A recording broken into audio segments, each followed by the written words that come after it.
Have you ever heard the story about the placebo? If you haven't, get ready because I'm about to read something to you and then explain to you what it's all about. So, during World War II, Dr. Henry Beecher was treating wounded soldiers on the front lines. According to the popular story, he ran out of morphine.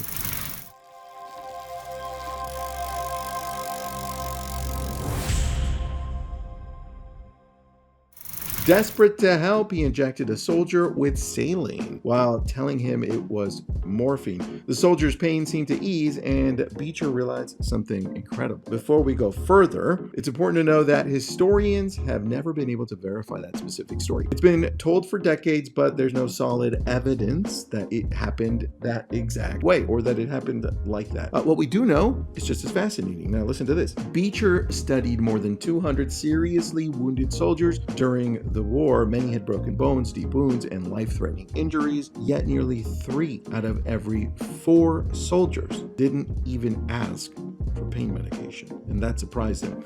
Why would someone with a severe injury feel less pain than expected? Beecher believed it wasn't because the injuries weren't real, it was because of what those injuries meant. For a civilian, getting badly hurt can mean losing your job, your independence, or your future, but for a soldier fighting on a battlefield, an injury often means or meant something different. It meant you survived. It meant you were leaving the front lines. It meant you were going home. It meant maybe you did your job. That was very interesting, right? The injury hadn't changed, just the meaning. And that observation helps shape the way we think about the placebo effect. So our expectations, our beliefs, all that stuff, the story we tell ourselves can influence how we feel, and that leads to what I want to talk to you about today. Belief, self-talk, all of that, because it matters in your business, it matters in real estate, obviously, and I've got some items for you. In fact, I've got 7 that I want to go over with you today. Number 1 is self-talk. I want you to pay attention to how you're talking to yourself, because this belief on who you are and how you function really starts taking more shape on how you talk to yourself. And think about people in the battlefield, right? World War II, going through this placebo effect, that belief of what actually happened to them. Well, what happens next? And that belief has everything to do as to where they're going and how they handle it. The same thing. Number 1, self-talk. I've got written down here, the conversation you have with yourself is a direct reflection of your mindset. If you're telling yourself, that was stupid, why is this happening to me? Or I can't take this anymore. Why is everyone against me? You've heard these. You probably have said them yourself.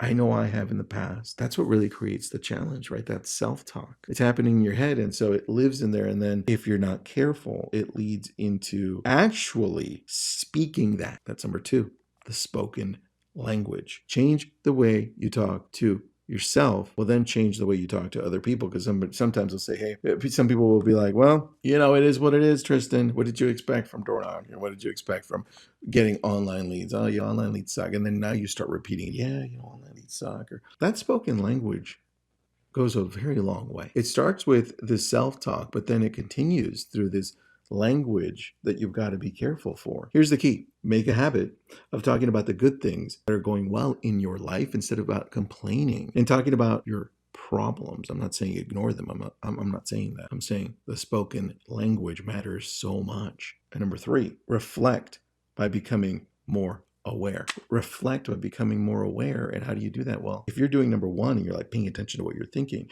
you're doing number 2 and you're paying attention to what you're talking. The natural progression is you become aware of when you're thinking and saying those things, especially on the reflection piece, if you are writing it down at the end of the day. Could I have said something differently in conversation to somebody? Could I have thought something differently? Because now I remember I was thinking very negatively in the morning when that happened. And you start writing it down. You start tracking it, and then you start changing things. It's the whole idea in the book Mindset where Carol Dweck talks about or writes about fixed mindset versus growth mindset. And a fixed mindset, let me just read it to you, avoids challenges, gives up easily, sees effort as fruitless, ignores useful criticism, feels threatened by the success of others, right? Think about that. Now, a growth mindset embraces challenges and persistence, sees the effort as the path to mastery, learns from criticism, finds lessons and inspiration from success of others. This is all key, right? This is all important. Number 4, continually keep learning and unlearning. See, in this whole process of believing in yourself and starting with this self-talk, this spoken language, now reflecting and taking note of it, well, the more you continually learn, the more you continually start to unlearn all of these other things along the way that, you thought were right then, but they really weren't, because it drives curiosity. And so what I'm encouraging you to do here on number 4 is to continually learn by reading more, by listening to podcasts, audiobooks, reading articles, webinars, going to YouTube. The whole key is to set a system where it's more of an automatic process. If you're working out, maybe you could listen to an audiobook. Maybe you can listen to a podcast. If you're driving, what happens in between there? Choose the right books, choose the right podcast to keep you going. And number 5, practice. Doing things that are uncomfortable for you. That is the one key. Practice doing things that are tough and get uncomfortable and saying, got it, you know what? Because I'm testing these out and I feel uncomfortable, it means I'm doing the right thing. It means I'm pushing myself. I'm curious about what this would look like. And that makes me feel a little weird. Like maybe it's because you need to push harder. It's the whole Marcus Aurelius thing, right? You move towards something that's more difficult. You don't avoid it. You go through it. You move towards the mountain. You move towards the obstacle. That's what it's about, right? And remember, in this practicing things that are uncomfortable, change is the only thing that will keep happening. Look for new things to learn. Number 6, prioritize the big 3. What are the big 3, Tristan? I'm just going to shorten it here so it doesn't go further. But the big 3, the mind is directly connected to the body. And I don't think we remember that as often as we need to. The big 3 are you take care of yourself, you take care of your family, and you take care of business. Self, family, business. Now, self has so many pieces to it. It could be spiritual, it could be health, it could be mental, it could be all of them. And then family also looks very different. Friends, spouse, children, parents, pets. And then business also looks very different. You could have multiple businesses. You could have one business. It doesn't matter. You prioritize those 3 in that order. What does that look like in your day? And number 7, create a routine around this so you don't fall behind, so you don't forget, hey, you know what? These are the things that I'm supposed to be doing. So I know that if I talk to myself daily more positively and more constructively, I start then using those same words with people that I meet and people that I talk to and I attract. If I start reflecting, what time should I reflect in the day? At the end of the day, at the beginning of the day? Write it down in my notes. And what time am I learning? Is it at home? Is it working out? Is it a set time? When? What's happening here? Practicing things that are uncomfortable. Is it once a week that I go into ChatGPT and learn how to do something crazy that I'd never done before? Maybe I'm going to learn the guitar. Maybe it's looking at the data and saying, what am I missing on this data for my business that feels uncomfortable that maybe I should tackle? I think you need to create this routine and you know where you need to start on this. Anyway, it all comes down to belief, because I started with a story with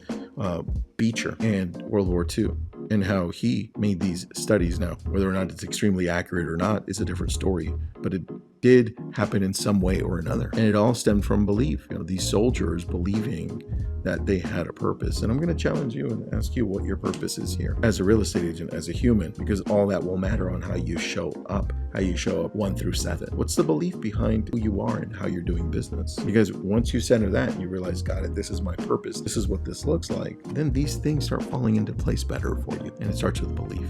Anyway, hopefully you enjoyed this and want to share it with somebody. If you have any questions on this one, feel free to reach out to me. Have an awesome day.